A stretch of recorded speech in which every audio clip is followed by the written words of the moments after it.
अभी हाल ही में 28 जनवरी 2022 को पाकिस्तान में एक फिल्म रिलीज होने वाली थी। फिल्म का नाम Javed Iqbal, the untold story of A serial killer. मगर जैसे ही ये सेंसर बोर्ड में पास होने के लिए जाती है तो सेंसर बोर्ड पाकिस्तान का साफ इनकार कर देता है कि इस फिल्म को हम किसी भी कीमत पर रिलीज नहीं कर सकते। यदि हम इसे को प्रदर्शित करेंगे, सिनेमाघरों में जाएगी, तो कहानी बहुत ज्यादा डेंजर है, कहानी बहुत विचलित करने वाली है। इससे लोगों का गुस्सा भड़क सकता है, हालात यहाँ के खराब हो सकते हैं। दरअसल जब इस मामले की सुनवाई हुई थी, जज साहब अल्लाह बख्श जब अपना फैसला सुनाते हैं कि तमाम सबूत और गवाहों के बयानात को मद्देनजर रखते हुए अदालत इस नतीजे पर पहुंची है कि मुलजिम जावेद इकबाल को 100 बार फांसी पर चढ़ाया जाए। हर बार, पहली बार, दूसरी बार, तीसरी बार, चौथी बार 100 बार फांसी पर चढ़ाया जाए। जब इनकी लाश उस तख्ते से उतारी जाए तो उसके 100 टुकड़े किए जाएं। 100 टुकड़े करने के बाद एसिड के टैंक में डाल दिया जाए और उसके शरीर को गला दिया जाए। जब ये फैसला आता है तो उसके बाद केवल ना केवल पाकिस्तान में बल्कि पूरे वर्ल्ड में इस बात की चर्चा शुरू हो जाती है, बहस शुरू हो जाती है। जरा सोचकर देखिए, एक जज को इतना खतरनाक फैसला देने पर विवश होना पड़ा। उस केस की क्या प्रकृति रही होगी, क्या नेचर रहा होगा, अपराधी ने कितना बड़ा अपराध किया होगा कि एक जज को इतनी बड़ी बात बोलने के लिए विवश होना पड़ता है। और पूरी दुनिया में इस केस की, इस फैसले की पूरी दुनिया में चर्चा होने लगती है। आदाब, नमस्कार, सत श्री अकाल। मैं उस्मान सैफी। आज की जो सच्ची घटना मैं आपको सुनाने जा रहा हूं, ये सच्ची घटना है पड़ोसी मुल्क पाकिस्तान का एक प्रांत है पंजाब, और इसी प्रांत का एक शहर है लाहौर। दरअसल लाहौर का एक उर्दू अखबार है डेली जंग। 30 दिसंबर 1999 की शाम लगभग 7:30 बजे के आसपास एक व्यक्ति एडिटर ख्वार नईम हाशमी के पास पहुंचता है और जाकर कहता है कि जनाब अस्सलाम वालेकुम। उधर से भी वालेकुम सलाम का जवाब आता है। उसके बाद कहता है हाथ मिलाते हुए कि मेरा नाम जावेद इकबाल है।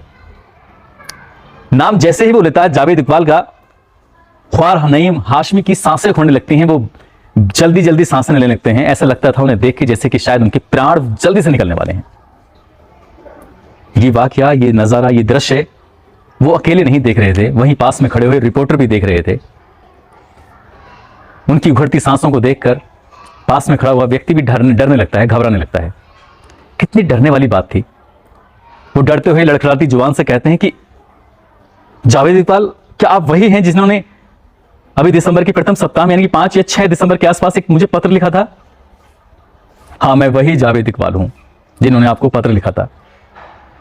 उस पत्र के लिखे हुए शब्दों की जो अक्षर थे वो एडिटर की आंखों में तैरने लगते हैं और उसमें लिखा था कि मैं जावेद इकबाल, जो कि लाहौर का रहने वाला हूं, मैंने 100 बच्चों का कत्ल किया है, 100 बच्चों को मारा है।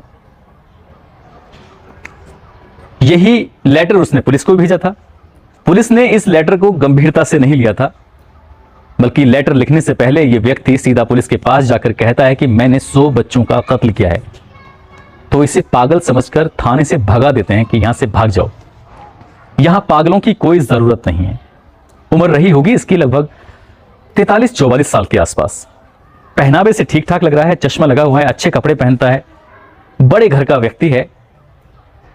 पुलिस वाले को पागल लगता है, उसे भगा देता है। मजबूरी में आकर 2 पत्र लिखता है, एक पुलिस स्टेशन के लिए, दूसरा डेली जंग के एडिटर के लिए। और उसमें लिखता है कि मैंने जो कत्ल किए हैं उसके कत्ल की क्या वजह है, ये वो आप जानना चाहोगे। पुलिस ने इस मामले को गंभीरता से नहीं लिया था, लेकिन एडिटर ने गंभीरता से लिया और क्राइम रिपोर्टर को अपने पास बुलाया। कहा कि इस पते पर जाओ और जाकर देख के आओ कि क्या सच है और क्या झूठ है ये पत्र जो मिला है। लाहौर के उसी इलाके में जाता है जहां का एड्रेस दिया था। वो रिपोर्टर जब उस घर के अंदर एंट्री करता है तो उस आसपास की जो लोकेशन देखता है, काफी दूर दूर तक वहां कोई घर नहीं थे। एक बड़ा सा घर है। उस बड़े से घर में जब वो एंट्री करता है, ना कोई लॉक लगा हुआ था, ना कुछ था। अंदर जब कमरे में झांक कर देखता है तो दीवारों पर, फर्श पर इधर उधर खून पड़े हुए था। एक बैग रखा हुआ है बड़ा, उसके पास में एक बैग और रखा हुआ है। बैग को खोल के देखता है तो बहुत सारे बच्चों के जूते चप्पल उसके अंदर रखे हुए थे। दूसरा बैग खोल कर देखता है तो बहुत सारे कपड़े उसके अंदर रखे हुए थे। और अंदर इधर उधर ताका झांकी करने की कोशिश करता है तो 2 ड्रम रखे हुए हैं, एसिड से भरे हुए ड्रम, और उनके अंदर मरे हुए बच्चों के अवशेष पड़े हुए थे। उसे देखकर उसकी चीख निकलती है, लेकिन चीखने का कोई फायदा नहीं था क्योंकि यह आवाज, चीख उसकी दूर तक पहुंच ही नहीं सकती क्योंकि बहुत दूर तक यहां कोई ना घर था ना कोई वहां रहता था। बदहवाश दौड़ता हुआ भागता हुआ सीधा पहुंच जाता है अपने एडिटर के पास, जाकर कहता है कि मैंने जो अपनी आंखों से देखा है वो दृश्य बहुत ही खतरनाक है, मैं उसे शब्दों में बयां नहीं कर सकता। और जब बयां होता है तो फिर वो अगले ही दिन अखबार की सुर्खियां बन जाता है, और ये सुर्खियां पूरे पाकिस्तान में जैसे जंगल में आग फैल जाती है वैसे ही आग की तरह ये खबर फैल जाती है। पहले पत्र को पुलिस ने गंभीरता से नहीं लिया था, लेकिन अब पुलिस उस अखबार के पन्ने को इतना गंभीरता से लेती है और मौके पर जाकर देखती है तो वहां का वही दृश्य जो अखबार में लिखा हुआ है डिट्टो सेम टू सेम बिल्कुल वैसे ही था। पुलिस अब वहां छानबीन करती है तो एक डायरी मिलती है, और डायरी के अंदर क्रमवार 1, 2, 3, 4 इस तरह से 100 तक गिनती के आधार पर हर एक बच्चे का उसका एड्रेस लिखा हुआ था, उसका पता लिखा हुआ था, जिसे देखकर अंदाजा लगाया जा सकता था कि वाकई जो पत्र लिखा था कि मैंने 100 कत्ल किए हैं बच्चों के जिनकी उम्र 6 से 16 साल तक है, तो पुलिस की भी सांसें उखड़ने लगती हैं। और इस व्यक्ति को, जावेद इकबाल को तलाशने के लिए पाकिस्तान में एक सर्च अभियान चलता है, और उस पत्र से वहां पर एक पत्र लिखा हुआ था, उस पत्र से पता चलता है कि रीवा नदी में कूदकर उसने अपनी जान दे दी है। कि क्या रीवा नदी में कूदकर उसने अपनी जान दी है या नहीं दी है, इसी बात का पता लगाने के लिए पाकिस्तान की फोर्स, पुलिस, गोताखोर, कौन ऐसा व्यक्ति नहीं था कि यह कहा जाता है कि पाकिस्तान के इतिहास में इससे बड़ा कोई सर्च अभियान आज तक चला ही नहीं है। तमाम कोशिशें की जाती हैं मगर पुलिस को उसकी डेड बॉडी नहीं मिलती है। अब पुलिस को लगता है कि शायद हो ना हो वो जिंदा है, और उसको जिंदा तलाशने के लिए पुलिस कोशिशें करने लगती है। और यह सर्च अभियान चलते चलते लगभग 25 दिन का समय बीत जाता है मगर वो पुलिस के हत्थे नहीं चढ़ता। और 30 दिसंबर 2000 यानी 30 दिसंबर 1999 की शाम लगभग 7:30 बजे के आसपास वही इकबाल जावेद या जावेद इकबाल सीधा पहुंच जाता है डेली जंग एडिटर के दफ्तर में। उनसे हाथ मिलाते हुए कहता है कि बुलाइए किसी रिपोर्टर को और उनसे कहिएगा वो मेरा इंटरव्यू लेगा। डर रहे थे, घबरा रहे थे, वो सामने जो एक रिपोर्टर है वो भी घबरा रहा था। डरते डरते वो उसे सवाल जवाब करते हैं, और जो कहानी सुनाता है वो वाकई चौंकाने वाली कहानी होती है, वो हैरान करने वाली कहानी होती है। वो कहता है कि जब मैं 17 साल का था तब एक पड़ोसी ने मुझ पर झूठा इल्जाम लगाने के बाद कि मैंने उसके बच्चे के साथ कुकर्म किया है, गलत काम किया है, गंदा काम किया है, और वो मुझे जेल भिजवा देता है, जबकि इसमें मेरा कोई दोष नहीं था, मैंने कोई ऐसी खता नहीं की थी। उसके बावजूद भी पुलिस उसको टॉर्चर करती है, उसको मारती है, पीटती है, साथ ही उसको जेल में बंद कर देती है। एक बड़े बिजनेसमैन का बेटा जिसके 8 बेटे, इसका नंबर 6वां था, और ये जेल चला जाता है। इसकी माँ उससे हर बार मिलने के लिए आती थी, और वो रोते हुए अपनी माँ से कहता था कि माँ मैंने ये जुर्म किया ही नहीं है जिसकी मुझे सजा मिल रही है। माँ भी उतना ही रोती थी, बल्कि ज्यादा रोती थी अपने बेटे की बेबसी देखकर, अपने बेटे की परेशानी देखकर। साल भर गुजर जाता है, 2 साल गुजर जाते हैं, और माँ को इतना गहरा सदमा लगता है कि उसकी मौत हो जाती है। जब ये बात, इस खबर को जेल में पहुंचाया जाता है कि तुम्हारी माँ को बहुत बड़ा सदमा लगा और वो मर चुकी हैं, तो ये बहुत रोता है, बहुत बिलबिलाता है, परेशान होता है, और उसी दिन अहद करता है, कसम खाता है कि मैं कसम खाकर कहता हूं कि इस पाकिस्तान की 100 ऐसी माओं को रुलाऊंगा जैसे मेरी मां रोई थी। जब भी जेल से बाहर जाऊंगा 100 बच्चों का मुझे कत्ल करना है। इसके बाद इसने सजा पूरी होती है, जेल से बाहर जाता है, और जेल से बाहर जाने के बाद एक दुकान खोलता है जिसमें वीडियो गेम खेले जाते हैं। ये 95-96 के आसपास का वाकया रहा था। बच्चे आते थे, उसमें वो 100 रुपए का नोट डालता था। जो बच्चा उस नोट को उठाता था उसको वो देख लेता था और उसको पकड़कर अपने घर में ले जाकर उसके साथ कुकर्म करता था। वो अच्छे बड़े घरों के बच्चे होते थे, लेकिन इसने सोचा कि शायद यहां कसम पूरी नहीं होगी और बात खुल जाएगी तो वो जल्दी पकड़ा जाएगा, इसलिए यहां से इसने इस धंधे को बंद करने के बाद और एक नया धंधा उसने शुरू करने का फैसला ले लिया। नए धंधे को करने की कोशिश करता है। वहां उसने कुछ रंग बिरंगी मछलियां होती हैं, छोटी छोटी खूबसूरत मछलियों का एक व्यापार किया, कारोबार किया। उन मछलियों को देखने के लिए बच्चे आते थे, और वहां कुछ ऐसे बच्चे भी आते थे जो गरीब तबके के होते थे। वहां कुछ ऐसे बच्चे भी आते थे जो घर से भागे हुए बच्चे होते थे। अब ऐसे बच्चों को इसने अपने घर बुलाकर उन्हें निशाना बनाना शुरू कर दिया, और कत्लों का जो सिलसिला था वो शुरू हो जाता है।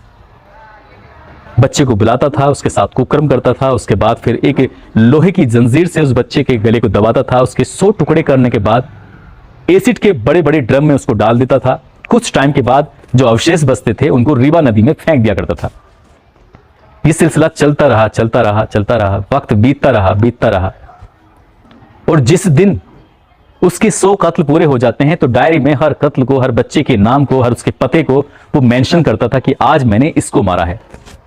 मरने से पहले बच्चा अपने बारे में बताता था, रहम की भीख भी मांगते थे, हर तरह की बातें करते थे, लेकिन उसको रहम नहीं था क्योंकि उसने 100 कत्ल करने की जो कसम खाई थी। और यही उसने गुस्सा अपना उन बच्चों पे निकाला जो जेल में उसने कसम खाई थी। उसके बाद उसने पत्र लिखा, उसके बाद खुद सीधा पुलिस स्टेशन भी जाता है, जाकर कहता है कि मैंने 100 बच्चों का कत्ल किया है, मुझे गिरफ्तार कर लो। पुलिस वाला उसको पागल घोषित कर देता है, कहता है बेवकूफ हो गए हो तुम, यहां से भाग जाओ। डेली जंग अखबार में जब खबर पड़ता है वही पुलिस वाला तो कहता है साहब ये तो यहां आया था, लेकिन इसने इस बात को गंभीरता से नहीं लिया। अब ये इंटरव्यू अखबार में छप जाता है और छपने से पहले ही उस दिन शाम को 7:30 बजे वो एडिटर से एक शर्त रखता है कि मैं गिरफ्तार होना चाहता हूं, सरेंडर होना चाहता हूं, लेकिन पाकिस्तान पुलिस के हाथों नहीं, मैं सरेंडर होना चाहता हूं तो पाकिस्तान की आर्मी के थ्रू।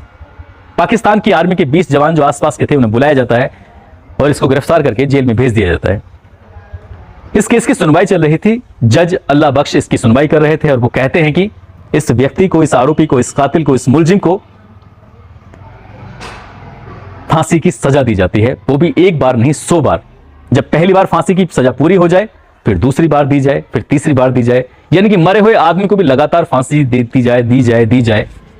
और जब 100 बार पूरे हो जाएं, तब इसके शरीर के 100 टुकड़े करने के बाद इसके शरीर के 100 टुकड़ों को एसिड के उसी टैंक में डाल दिया जाए और वहां से जो इसके अवशेष बचे वो रीवा नदी में फेंक दिए जाएं। ये भी खबर जब अखबार में छपती है तो अखबार में छपने के बाद ह्यूमन राइट्स से लेकर विदेशी मीडिया में जब खबर छपती है तो कुछ विदेशी मानवाधिकार से लेकर तमाम देशों के लोग ऐतराज करते हैं, विरोध करते हैं और कहते हैं कि ऐसा नहीं हो सकता। पाकिस्तान के गृह मंत्री कहते हैं कि आवेग में आकर, जोश में आकर जज साहब ने फैसला ले दिया है, इसलिए इस फैसले को रद्द किया जाता है, इसे बदला जाता है। और तब कहीं जाकर उसको एक हुक्म दिया जाता है कि 24 अक्टूबर 2001 को इसको फांसी की सजा दी जाएगी। ये जेल पहुंच जाता है और जेल में जाने के बाद अब इसको फांसी की सजा दी जानी थी, तैयारी चल रही थी, सब कुछ ठीक ठाक चल रहा था, लेकिन जेल में कैदी इसको बहुत यातनाएं देते थे। जब उन्हें पता चला कि ये बच्चों को मार के आया है, उसे बहुत मारते थे, पीटते थे, उसके साथ ज्यादती करते थे।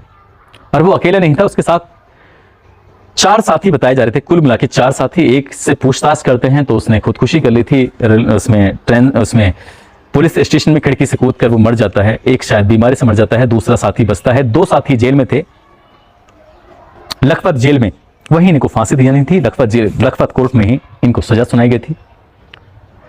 मगर 8 अक्टूबर 2001 को वो अपनी बैरक में था और एक खबर आग की तरह फैल जाती है कि जावेद इकबाल ने फांसी पर लटककर अपनी जीवन लीला हमेशा के लिए समाप्त कर लिया। जो उसका साथी था उसने भी समाप्त कर लिया।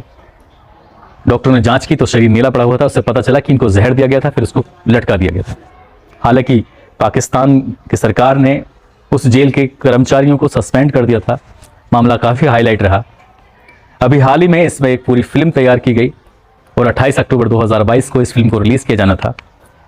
मगर ये किस्सा लोगों के जहन में दोबारा से ताज़ा ना हो जाए, वहाँ के लोगों में गुस्सा ना भड़क जाए, उन माँ को फिर से अपने बच्चों की याद ना आ जाए, ऐसा कोई दोबारा कदम ना उठा ले, ऐसा कुछ भी ना हो जाए, इस केस की फिर से पुनरावृत्ति ना हो जाए, इसलिए उन्होंने इस फिल्म को रिलीज़ करने से साफ इनकार कर दिया कि ये फिल्म हम किसी भी कीमत पर रिलीज़ नहीं कर सकते।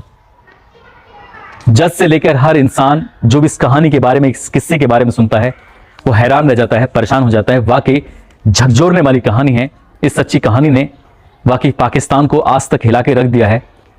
शायद ऐसा पाकिस्तान के इतिहास में इससे पहले ना कभी हुआ था और शायद भविष्य में ऐसा हो, ऐसी कल्पना नहीं की जा सकती, नहीं करनी चाहिए। इस किस्से को, इस कहानी को सुनाने का उद्देश्य किसी को परेशान करना नहीं है, किसी का दिल दुखाना नहीं है, बल्कि आपको जागरूक करना है, आपको सचेत करना है। आप जहां भी रहें अपना ख्याल रखें, सुरक्षित रहें। जय हिंद, जय भारत।